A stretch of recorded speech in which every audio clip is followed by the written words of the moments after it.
Olá, turma, bom dia. Apropassando com uma aula de ciências, falando sobre o ser humano e as células.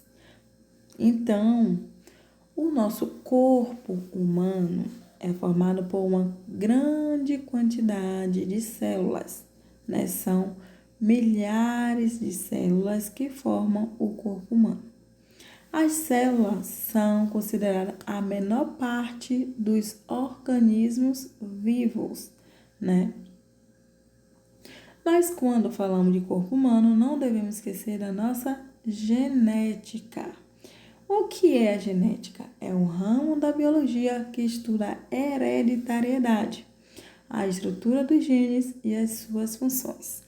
É a genética que diz se você é parecido com o papai ou com a mamãe, se você trouxe características físicas do papai ou da mamãe, tá?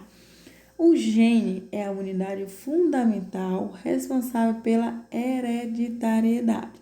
Se o seu gene for igual ao do pai, você tem características, mais próximas de seu pai. Se o seu gene for da sua mãe, você tem características mais próximas da sua mãe.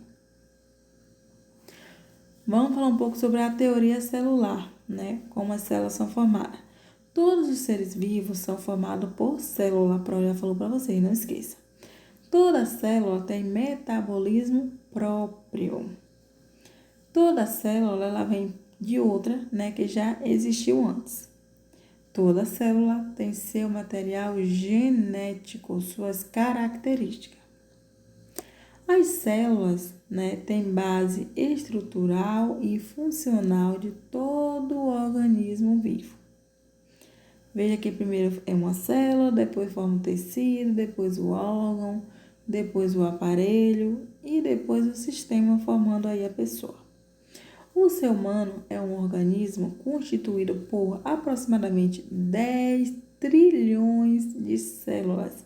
Imagine, temos muitas células em nosso corpo. A célula é a menor unidade do nosso corpo, tá? Por isso que elas não são vistas a olho nu, só através de microscópio. Para desempenhar suas funções, as células apresentam uma estrutura básica. Qual é a estrutura de uma célula? Ela é formada por citoplasma, veja aí as setas, a membrana,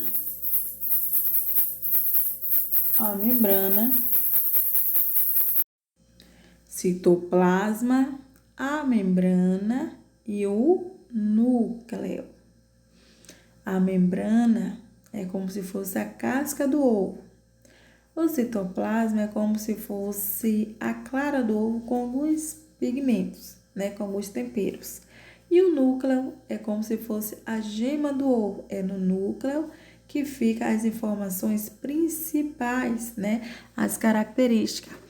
É do DNA, é do núcleo que se faz o DNA, de uma pessoa, tá? Então, as partes de uma célula, temos a membrana plasmática, também conhecida como membrana celular. Ela limita as células, separando o meio interno celular do meio externo, é uma camada de proteção. As funções: regular a entrada e saída de substâncias, proteger as células e participar da comunicação química entre as células, tá? Já o citoplasma tem a função, que fica entre a membrana e o núcleo, é preenchido pelo hialoplasma, é onde encontram-se dispersos os organoides, que são organelas citoplasmáticas, que garantem o bom funcionamento da célula. Então, é o citoplasma, que vai garantir aí o funcionamento, vai proteger a célula.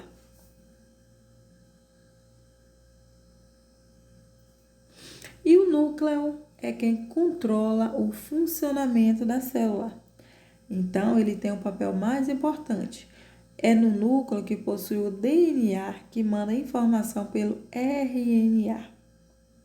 Apresenta envoltório, né, que é carioteca, nucleolo, nucleoplama e cromatina. O núcleo é a área azul, tá, pessoal?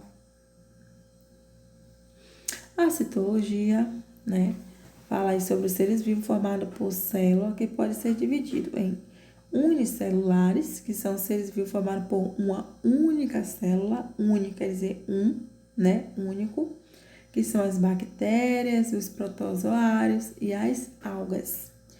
Já os pluricelulares são aqueles que têm mais de uma célula, como os animais e os seres humanos, né? Quais são as características gerais da célula? Os procariontes e os eucariontes. Vamos diferenciar. A depender da estrutura, os seres vivos são classificados em procariontes quando não tem núcleo individualizado, né? Como as bactérias. E os eucariontes com núcleo individualizado, como os protozoários, as algas, os fungos, os vegetais e os animais. Então, analisa a imagem. Eucarionte, que tem carioteca. Procarionte, que não tem carioteca. Carioteca é onde fica o material genético, é uma bolsa de proteção. E o nucleoide, local onde fica o material genético solto no citoplasma. Então, observe direitinho a imagem. Como distinguir as células para saber se ela é procariótica ou eucariótica? As procarióticas são todas as células de uma bactéria. Já as eucarióticas são todas as células de um protista, de um fungo, de uns animais e de umas plantas. E agora, meus amores, vocês ficam com o diário. Vocês terão o livro de matemática, páginas 111 e 115, trabalhando as frações. Livro de ciências, página 149, sobre as células e o ser humano. E estudar as páginas 146 a 149 para um grande debate interativo de ciências, na qual cada um irá estar perguntando ao vivo para o colega. Lembra que a Pro disse que vocês vão estar lançando, né, na hora, automaticamente, que vocês não sabem qual vai ser a parte do conteúdo, 4 perguntas, né? Então, estude, se possível, já elabore suas perguntas e deixe aí, apesar que você não sabe qual vai ser a parte que você vai estar perguntando. Se é sobre a célula, se é sobre o ser humano, tá? Mas, de qualquer forma, estude e esteja preparado. Beijão e até mais.